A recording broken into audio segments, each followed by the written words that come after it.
On our Fox Carolina Health Watch, doctors strongly urging everybody to get flu shots this year. But there are always questions surrounding the vaccine, like, does it really work and will it make me sick? A doctor from the University of Virginia is giving us some answers.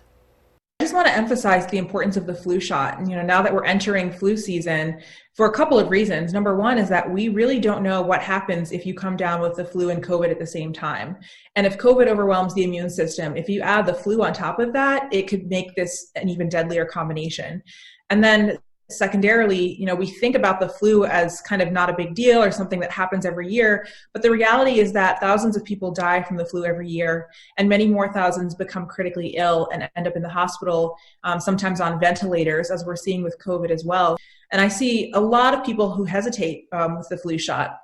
People say, well, it's not that effective, so why am I getting it?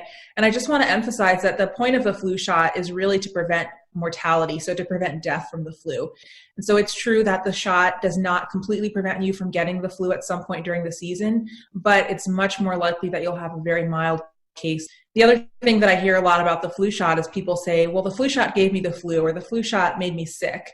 And, I wanted people to understand that the flu shot is made with dead flu viruses, so it physically cannot cause the flu. But what it does do, and what I hear people say when I ask them more about it, is it does cause a low-grade fever. It can cause some muscle aches and some chills, and you can feel pretty crummy for a day or two after the flu shot.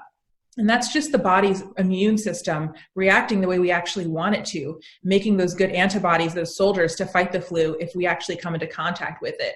And it's perfectly fine for most people to, take some Tylenol or take some Motrin or rest for a day or two, but it's not the flu itself. It's just the immune system reacting to the shot and kind of prepping itself in case you actually come across the flu. And while you're getting your flu shot, doctors recommend checking to see if you and your children are up to date on other vaccines too.